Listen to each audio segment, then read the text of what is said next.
Hi everyone, just testing the mic and let me depatch everything.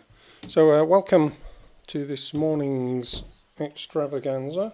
I'm going to talk about using a theremin in a modular context today. I've been playing, I've had the theremin about 3 or 4 weeks now, and been trying to learn it thanks Danke Place. Is it pronounced Dank or Danke? German's Danke, I think.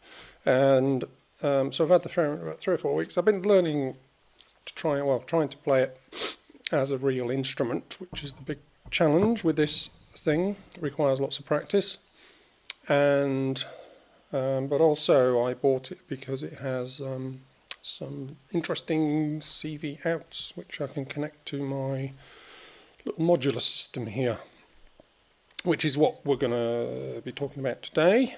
And just checking that everything's streaming. I think I've got a low streaming warning, so I'm going to be pretty jerky, which is going to be bizarre for showing you the smooth movement of playing the theremin. Anyway, hopefully some more will join us, but obviously you're probably watching this on catch-up. So I'm going to talk about, the theremin, what it is, how it works, a little bit about that, and then all the multiple patching options. So the theremin was invented in 1919, so it's all over 100 years old now. I think there was a big anniversary a couple of years ago, obviously, and by Leon Theremin, a Russian guy. Some people, conspiracy theorists, call him a spy, so it's got an interesting background. But he moved to America and then patented it as an electronic instrument. I think most people buy them, they eventually turn into toys because they are kind of hard to play. Just go over the basic instrument. This is, excuse me, this lead is just audio out, so this is what you would get if you just plugged it into an amplifier. I'm plugging it into the modular equivalent of an amplifier, the VCA, down here, which allows me to just have a straight volume to the mixer. So the way a theremin works normally, for those who don't know it, it has 2 antennas. There's the pitch one here, and your right hand movement dictates the pitch from high all the way to low. This one on the left is volume, so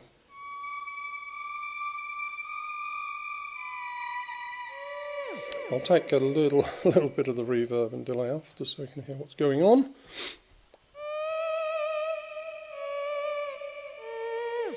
And the way most, obviously, people use a theremin is for playing tunes,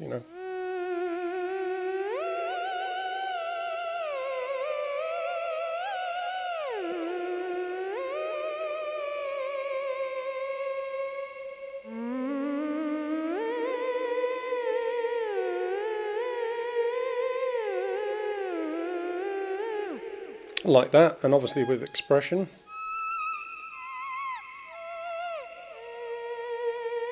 Most people, what you're hearing now is just the theremin itself. Most people create spacey things with it, and obviously a vibrato helps. So just holding your hand in a fixed position is pretty boring. It's just you've got a little control over the waveforms and the brightness of the waveform on the front here. But obviously most thereminists use vibrato, so it's close to over the rainbow, Danke, yeah. Most thereminists use vibrato.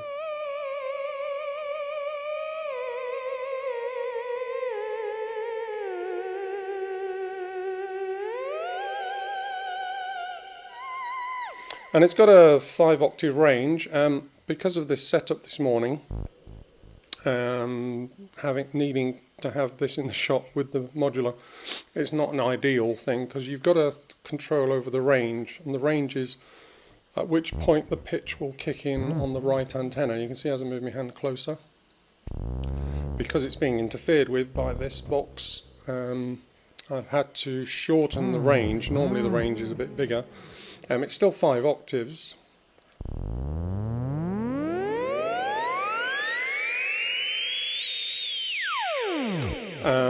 But because I've shortened it, what you normally rehearse with is constrained, so I'm having to just re-evaluate my pitch positions for this purposes of this.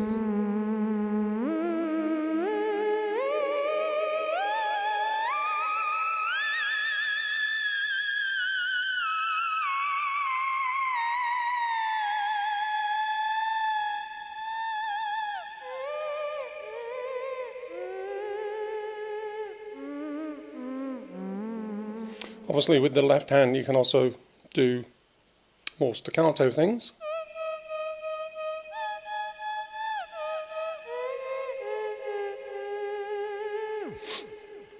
Right, so that's the basic sound, and like I said, you can control the range, pitch range and volume range using these controls. You've also got headphones and various other things. But I'm more interested in these two guys, which are, one of them is pitch CV. So it, as well as the audio, it transmits control voltage, which can then be patched into different instruments. And also volume CV, which is this one. There's the third one on the back as well, which is called gate CV, and that's really just an on and off. So as I move my left hand, as I come up, it opens a gate and then closes a gate. I think it depends on the volume range, but it appears to be about here. So that could be useful for some things. Yeah,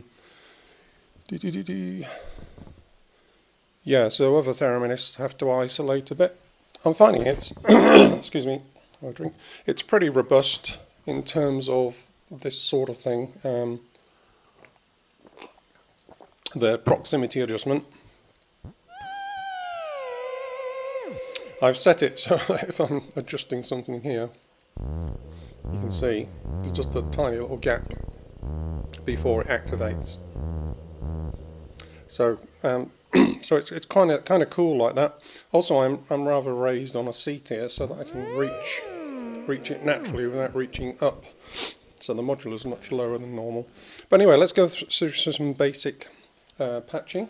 Oh, sorry, just on the audio. One thing we can do, of course, is because it's in a VCA, we can very simply send the VCA a trigger.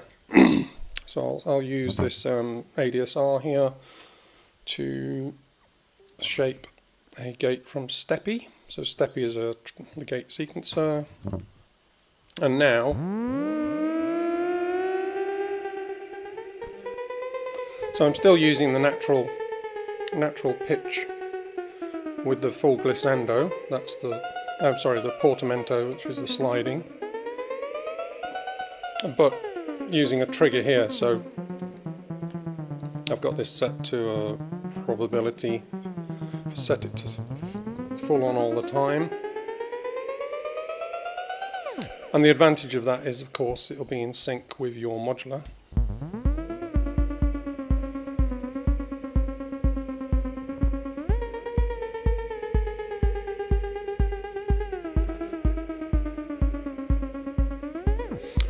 So that's just gating the VCA, gating the audio on the way in.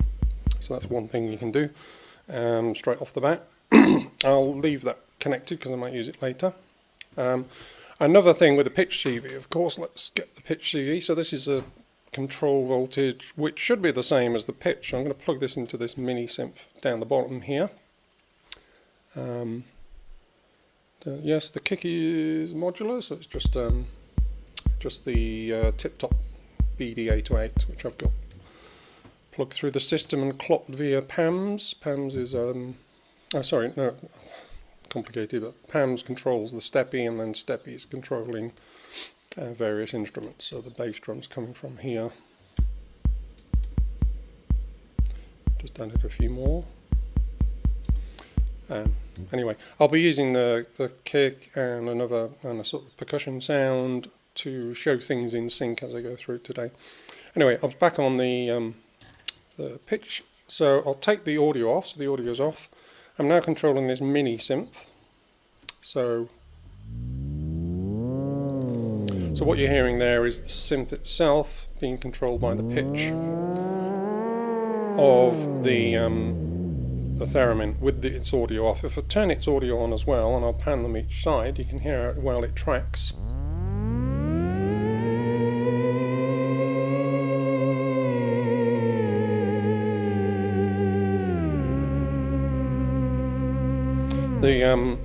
So you've actually got an octave thing going on there. Control the range of the mini synth.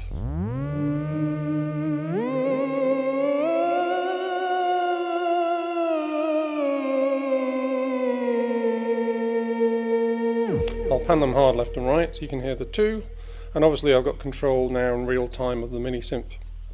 Things like filters.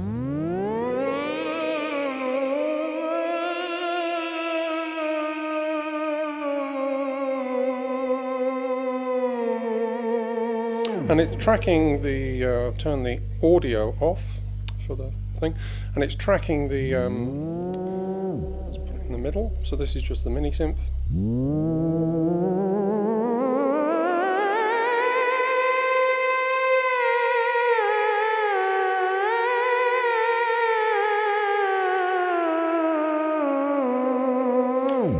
Tracking the vibrato and everything. But for those who are who've not learnt the Theremin, I'm sort of probably a third of the way down the journey. What was I learning the other day? This one, I think.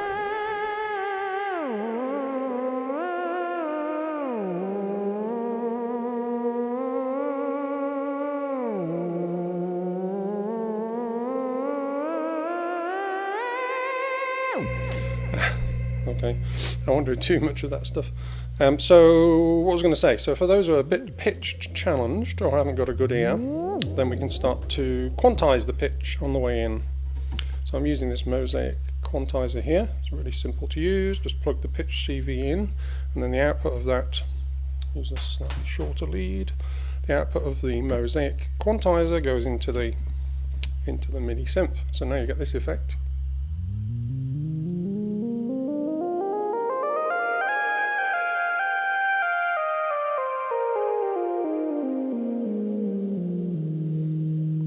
And then adding the audio, you can sort of hear what's going on.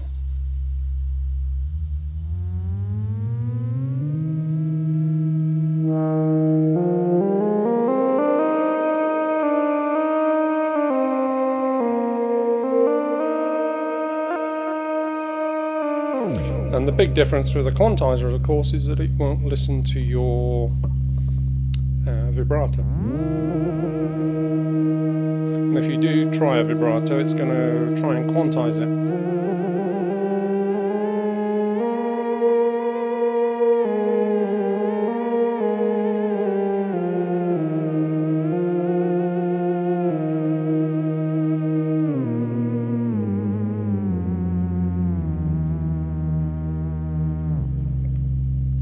So yeah, I'll turn the audio off. So what we're listening to now is just the control. So what I can also do is the volume CV. So this is the control mechanism.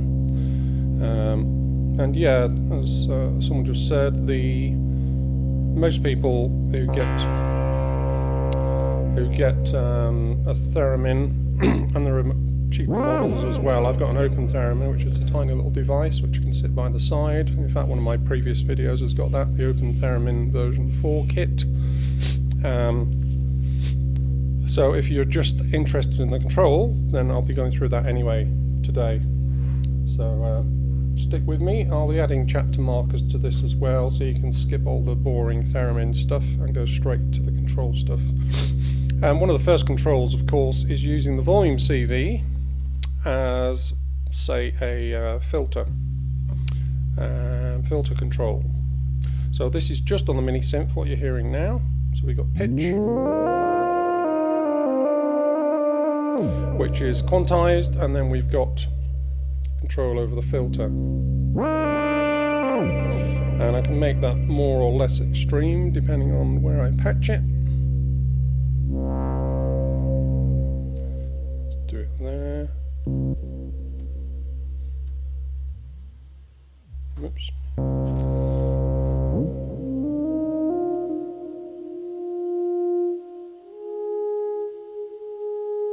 So that's opening the filter to produce that sound.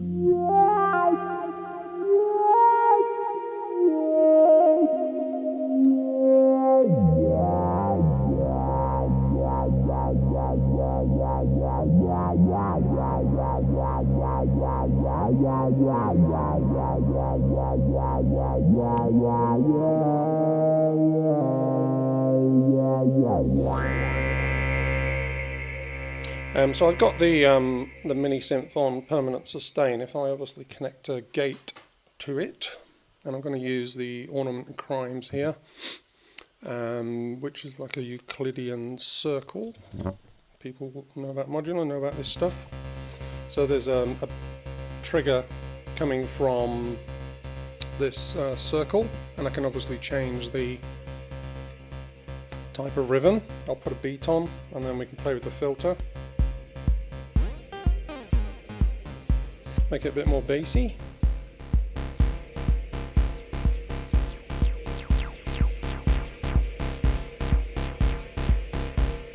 I'll change the filter input on the volume.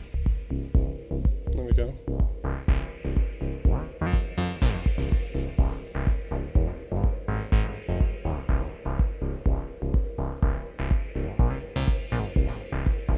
And the quantizer is quite important here because I've got it set.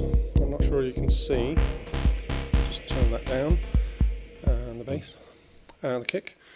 So it's set to a full C minor scale here. If I set it, and I can do this on the fly in a performance, for example, just to, let's say, C and G, as we play it now.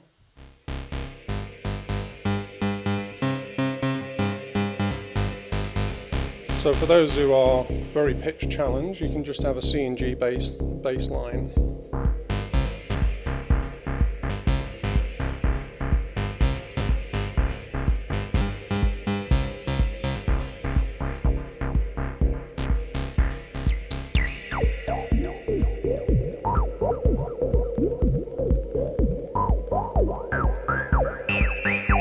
And you can add extra notes in. Let's add the F.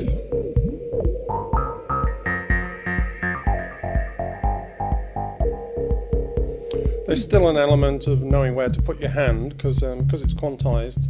It doesn't mean that you can put it anywhere. So you've still got to sort of think about positions.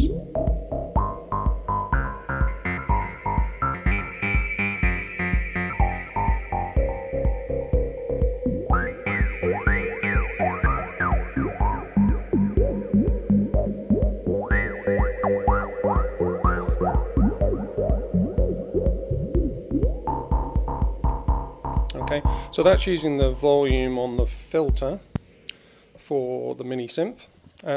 Using it in the higher range, I'll just take the filter effect out for the moment. Yeah, Quantizer is pretty important.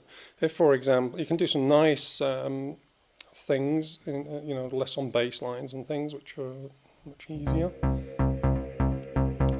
I'll do take the gate off, and we'll just have it in pitch constant sustain.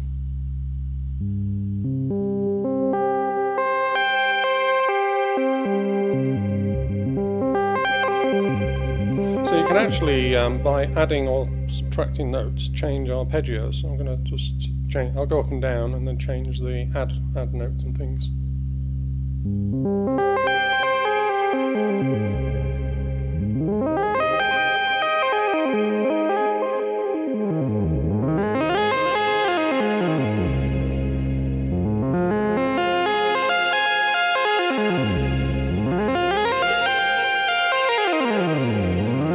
So if you add too many notes, it becomes it sort of defeats the purpose. So you sort of got to have one or two.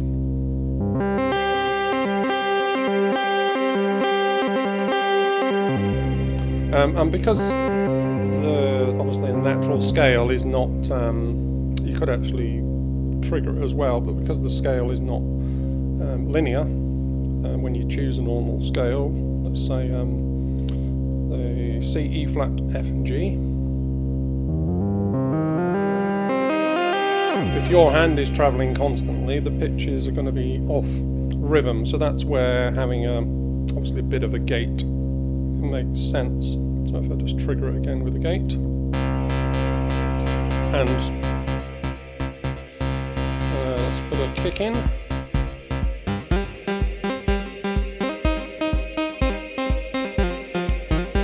So even though your hand is moving, the notes are being triggered slightly off time, the in-time gate makes it sound a bit better.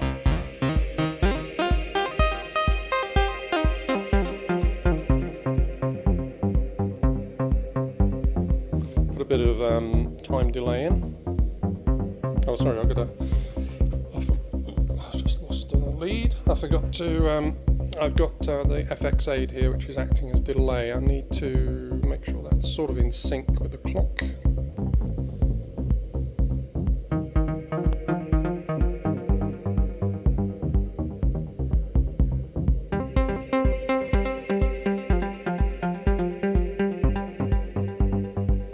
And I'll add and the nice thing is in performance mode, because I've got the VCA close to the left hand here, I can add in the natural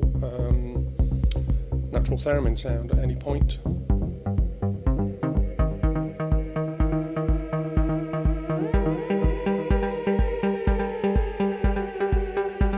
And the theremin sound is going to travel between the notes, and the mini synth is obviously going to stick to the quantized scale. And you can get a nice tension between the two.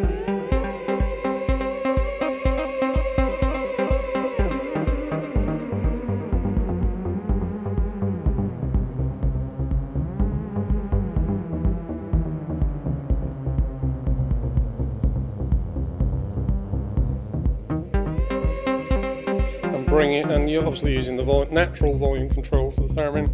You can bring it in and out, so you can have like a nice bass thing going. I've not modulated this yet. Obviously, I can put an LFO onto the mini synth.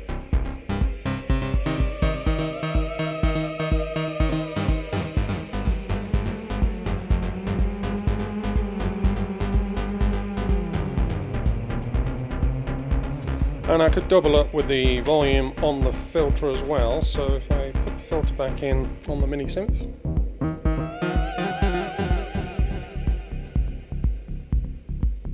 So now I've closed the volume down and the filter, but I haven't closed the pitch, obviously, to the mini synth, so you'll still hear that. And as I open up, you're going to hear the audio from the theremin combined with opening the filter on the mini synth.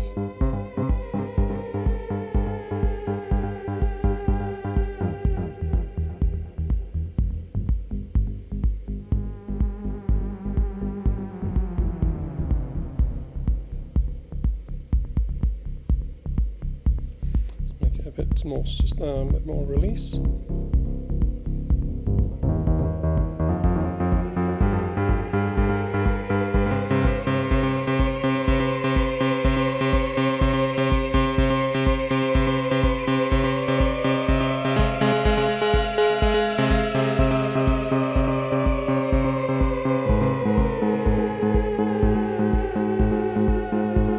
Yeah, any questions, just ask.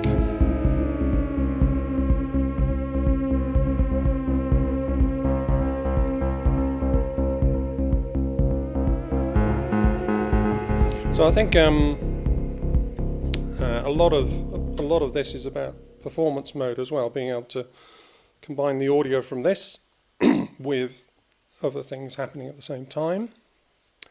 Another use, say, of which I used in the opening short piece, was, say, using this just as a way to bring something in and out, like filters and LFO speeds. Obviously, there's a whole bunch of things you could do with the volume.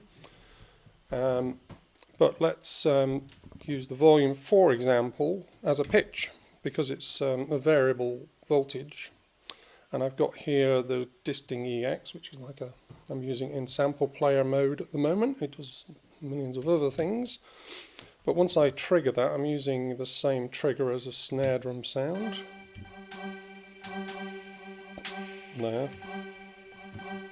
I can now, whoops, I almost have two pitches on the volume. So as the volume's fully closed, it's playing its lowest note, and then as I pull upwards, try and get the volume up a bit for you. And then combining that with the natural theremin sound,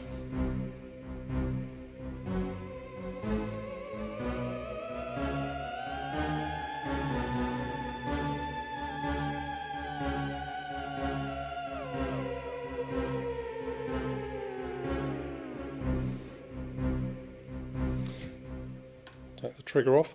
So that's a way of using the volume as a pitch. This is actually stepping between chords, but let's say, for example, I used it on the mini synth. So this is using two antennas, both in pitch mode, if you like. So I'm going to connect that one, volume, CV, this one to the mini synth. And then we've got the natural theremin. And if you're super clever, you can then, of course, have two pitches happening. It requires a bit of testing in terms of the range.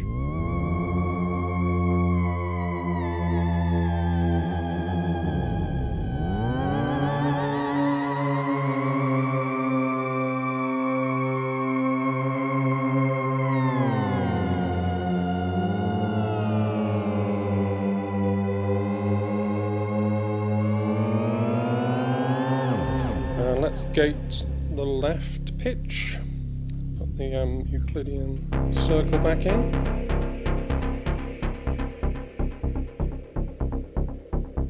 And remember, when I raise the left hand, I'll get to that question in a second, when I raise the left hand, it's also going to open this, because the pitch is, the natural theremin audio is not affected at the moment, so, oh, you can't hear it.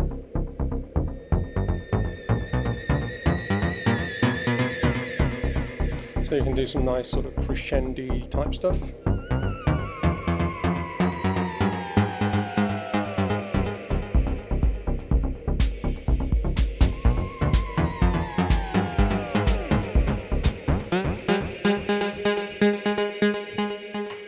So that's pretty basic. What's the question? Okay, since you have two theremins, yeah, I've got two, can you put another in proximity of the other end and control two with one hand? Say one with one, and we can. Well, the problem, as I mentioned, with proximity is when you start to put other things in the path of the antennae, they do affect the response. I haven't got my little baby one, but that's got an antenna. Presumably you could put it in reverse. Excuse me, if I mounted it here, little one, it's got an antenna that does this shape. So it has got quite an extension. So in theory, yeah, you could control the two and have one of the theremins outputting a pitch that you could tune using, you could quantize it, for example, so that it would get the two in together. Or if you just wanted 4 types of control, I don't know if you can see that far on the right. Yeah, so I could have another little baby theremin here with volume there, pitch here, and then, you know, you'd have to control the volume separately, but the pitch potentially could be controlled with one hand. You wouldn't double up in sensitivity, because the sensitivity is, I mean, excuse me, let me turn that down a sec. The range of pitch for this theremin is usually about sort of that distance, where you normally have your body here, and then you set it to say that's no sound, and then as soon as you enter into the zone it becomes the sound, and then you have a sort of linear-ish range between the 2 points. If you just add another antenna here for pitch from another theremin, you're just going to be doubling, you're just going to have the same range as such. This will interfere a little bit with it, but it may affect the linearity and things like that. So it's all proximity, yeah. So as I was showing at the beginning. So that's the lowest note, and I can adjust that. So as I move in, that's the, if you like, the bottom of the 5 octaves. I can adjust that so that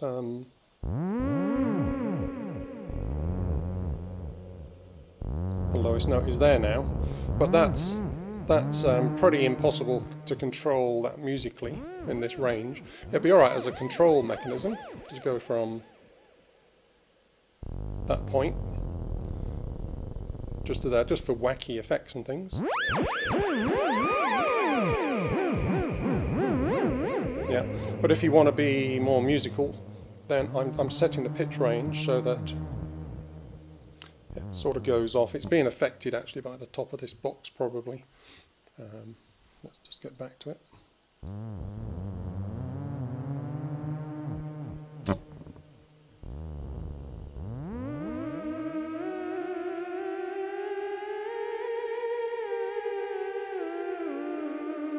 Yeah, if you had if you got 2 Theremins, and the open Theremin version 4 is only about 200 Australian, I think. You could potentially have 2 of them either side and just have them as control things. There is a Dopther Theremin, which apparently is just good for weird effects and controlling LFOs and things like that, which has a little antenna, so you actually mount it in your rack. It has a tiny antenna sticking up. Most people put it out of the way. But the range of that one I think is quite short, about 10 centimeters, so that's good for less musical things and more about just controlling the just control voltage, and I don't think it's that linear either. So, but the reason I got the Moog is it's pretty linear, so you can if you imagine octaves.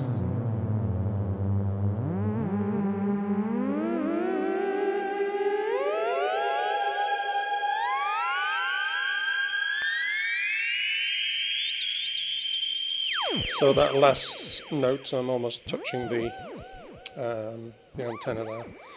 Yeah, Moog's a lot more musical than the D-Beam, the Roland D-Beam. I think it was from the 90s or something. It was mounted on the top of keyboards, and it had a proximity above it, and you could do various things. And it was mostly used for things like pitch bend and volume and filtering and that sort of thing. So yeah. But the quantizing makes, let's just get rid of that. So I had the 2 pitches going. I'm just covering a few things you can do with this. Obviously just basic filtering I covered already. You can also,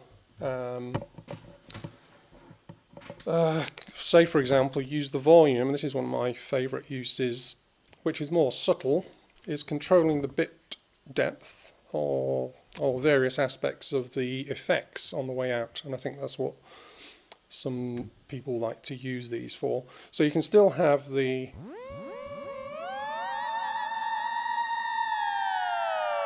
I've got quite a long reverb on that. You can still have that theremin element going. You could add in, for example, a gated, losing track of where all my gates are, gated mini synth, controlled by the pitch as well.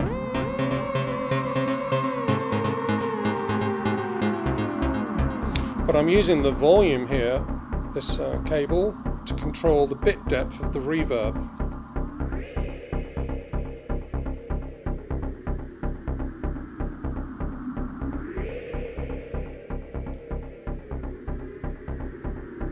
Choose a different reverb so you can hear it more effectively.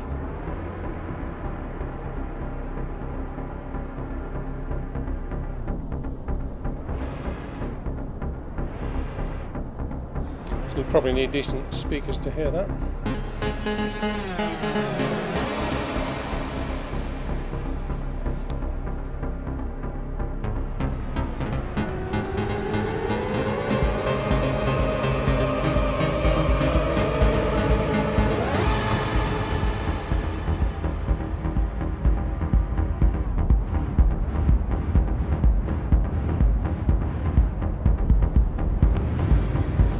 You could also use it, of course, to control the, let's say, the delay time. I'll get my little lead in here. So it's a bit cramped with these. Oops. Just turn that round the back. So what I'm doing here is the volume to control the time of the delay. Just turn the reverb off a sec.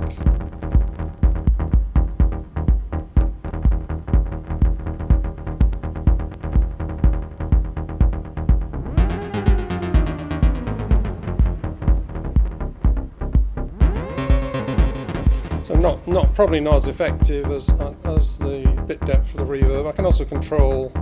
I've got the FX Aid units so that I can use CV in. So it's got 3 CV ins for each of the parameters. So this one is controlling the amount of effect on the reverb.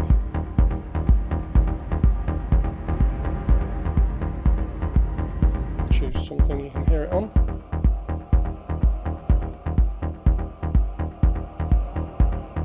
It's kind of subtle. Let's try it on the size.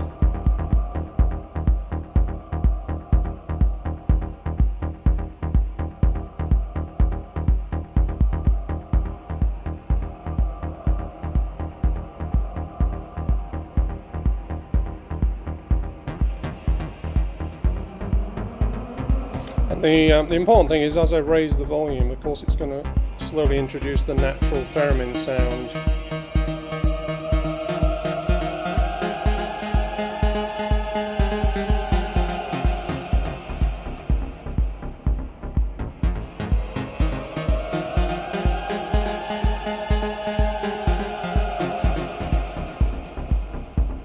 Gated reverb, yeah, so the FX Aid has got a gated reverb mode in. I can't remember the actual number because there's 32.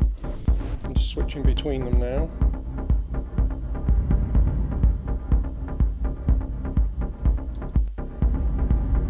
And then, depending on the parameter, I can control the delay of the gated reverb.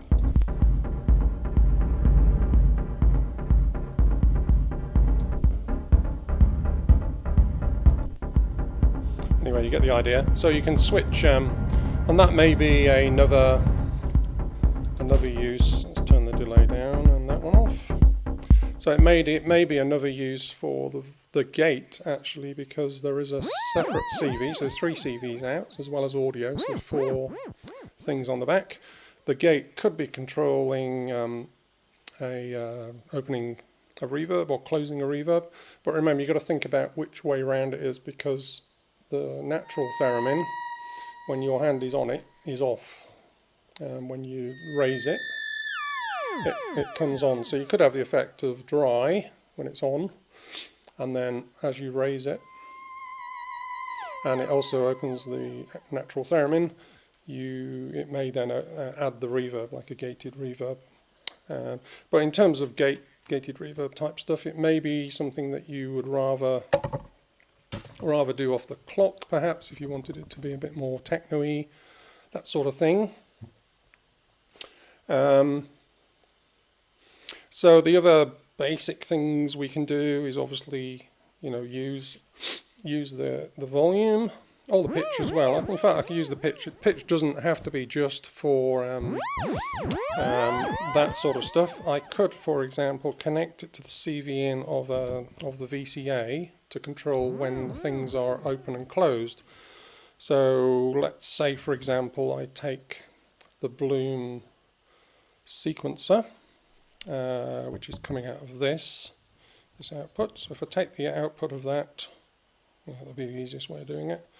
Put it into the, it's a bit loose, this output of the surface. I'm going to put it into the VCA, and I'm going to take the output of that particular VCA, because this is a double one. The first one's controlling controlling this one, but the second VCA is now going off to here. So let's trigger the surface with something. We'll just have a quick sequence from up here in the bloom. Pitch and gate. So what I'm going to do is using the pitch, open up, using this VCA here, open up the sequence. So it should be, let's see if this works. It's not working. Let's see if the gain's working. Let's make sure we got a signal first.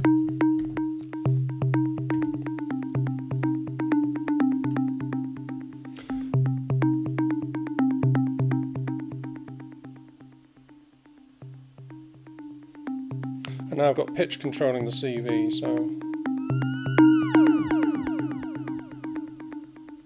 so no pitch, no sequence.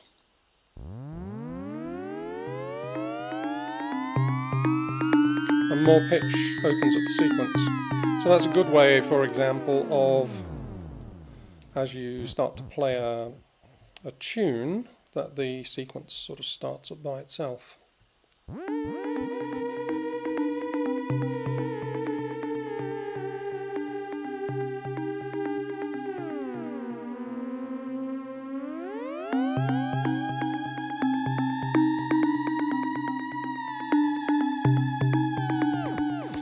But a much more effective way, of course, would be to have, let's put the pitch back onto the mini synth, would be to have the volume do that, so that as I raise this, it opens up the sequence and the sound of the theremin.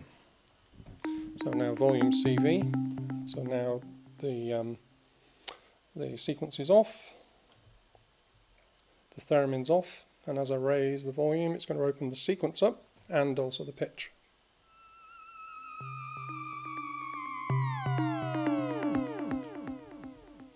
So have a bit more, and the CV control you can adjust.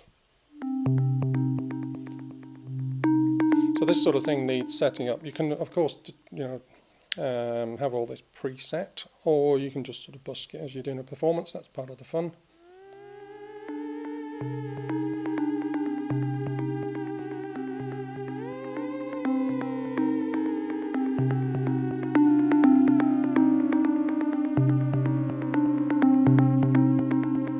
And that makes more sense if you've got other stuff happening. So let's put a little beat. Let's have those strings going again. So you can see nothing's happening here until I open the gate to the sequence and the theremin.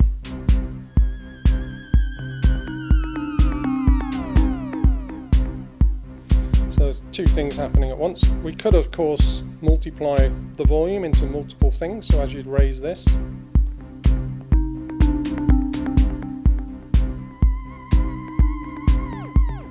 in fact, we'll stop everything. I'll explain what I'm doing. Turn that off. So if I take the volume CV again from the back of the theremin, whoops, I'm then going to multiply it into both the VCA, which is going to do the sequence, and also, slightly longer lead, I'm going to multi it into the filter for the mini synth, which I'm going to gate, which is already gated. Let's also get the delay back in sync. So what's happening? Yeah, volume CV is now controlling the filter for the mini synth, as it did before.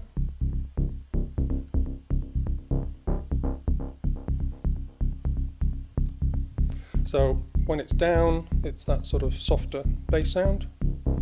When it's up, slightly more crispy. And then the sequence is also on the volume, so if I bring the sequence in, now I'm going to lift the volume.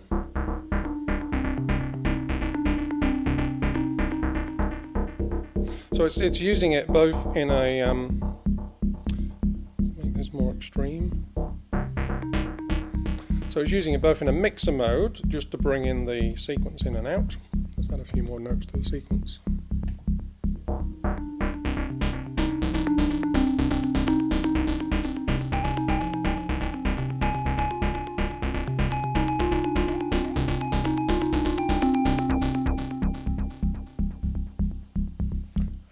Let's have a constant, like a kick.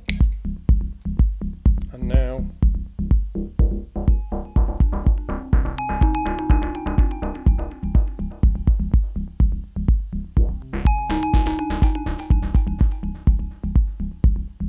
of course, as I open this as well, a third thing is the actual theremin and the notes for the mini synth.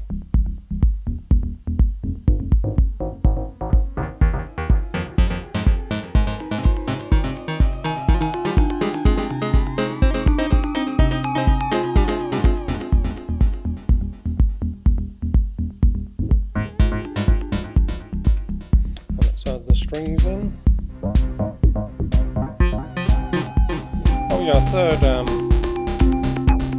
A third thing from the mult is it could actually control the pitch of the strings. So this is the volume CV again, really tripling up on it. It's now going to control the pitch of the strings as well as opening the sequence, as well as the filter on the bass sound.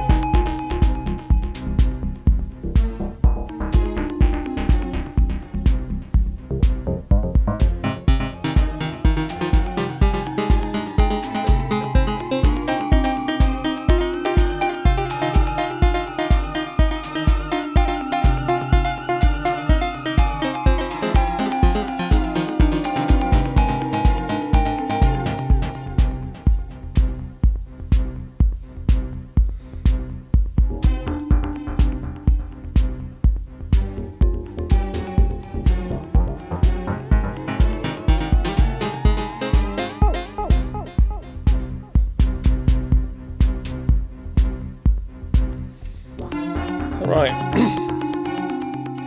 turn all those down. So what, like you can see what I was doing there, I was using it almost as a master control. Okay, yeah, someone asked the reason I'm interested in the Theremin is control device. Sound-wise, sure, it's good, but you don't need to be able to do that to play it right for that accuracy, but control device can be more forgiving. Yeah, so most people buy them as a control device because they're not going to spend days and days and days learning them. As simple as that, really. The thing for me is it is a interesting sound in itself, even if you don't play it, and you do put, you know, the right effects on it. You can get that sort of spacey sound, which some people like.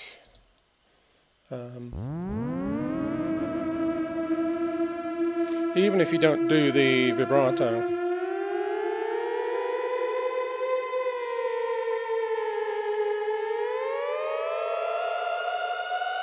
So even though I'm not exactly in scale there, you can still use it as a, if you like, a type of solo instrument.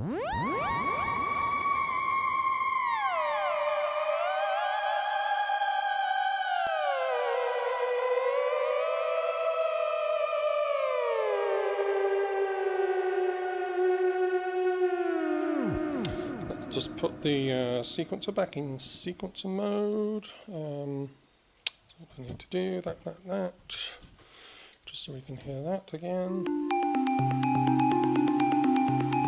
Yeah, I mean, if I just want a control device, there's lots of other options if you just want to, you know, move a control voltage up and down.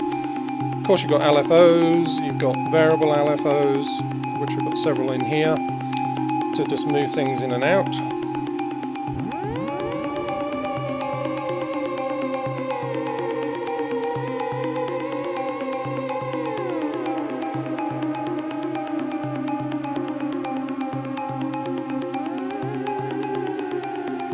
And I think on that note,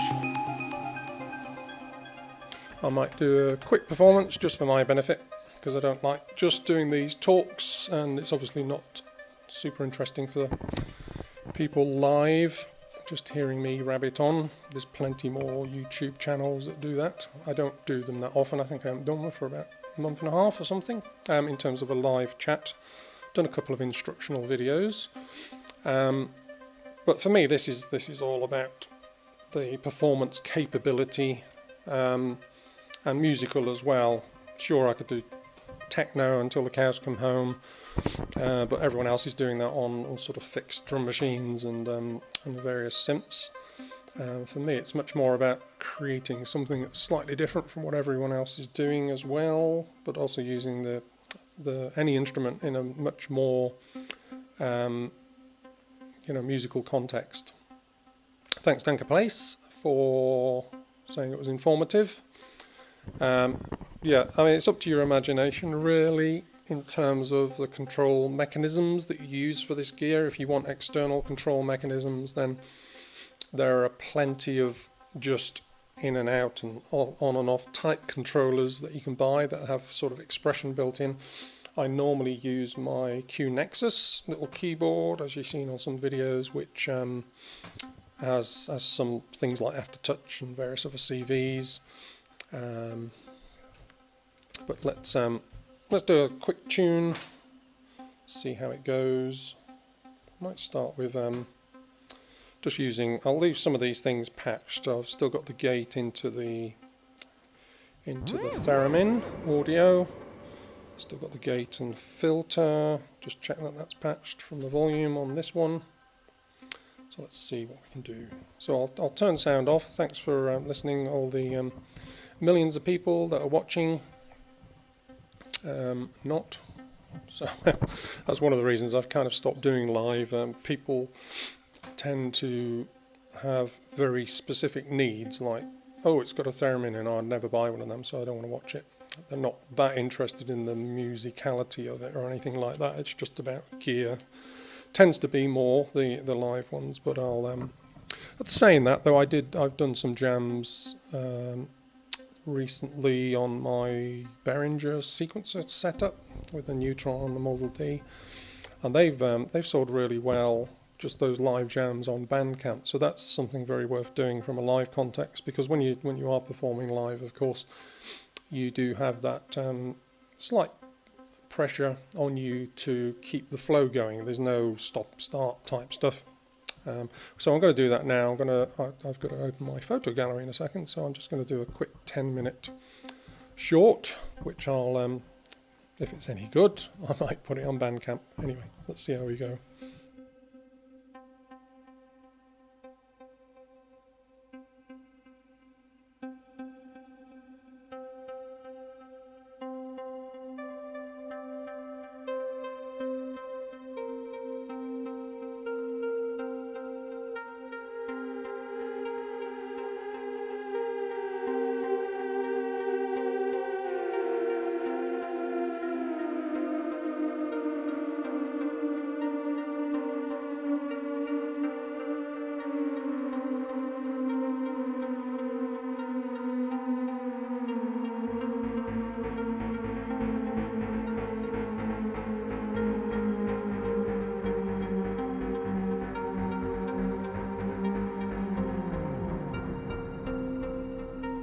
Oh, before I'll just stop the old bloom there. Yeah, before I do this piece, actually, I'll explain. I'm actually going to probably use the looper, which I think I've done live on other things, but I've got a stereo looper set up here, which is two HP loops, which, to keep them in time, I actually trigger from the Steppy. That allows me, as you'll see, to do things like, as well as all the lovely ambient pads and stuff like that, I can put in rhythmic elements, and because it's start and stop of the loop, I can keep them perfectly in time with the background clocks. So you'll probably see me use that at some point, just to explain what's going on there as something. And thanks, Danke. Yes, Never thought of live music. Yeah, so for me, it's very much a focus of, can I do that live? Can I use that as a performance mechanism? This is a great little performance instrument, particularly for the ethereal stuff. So let's go again.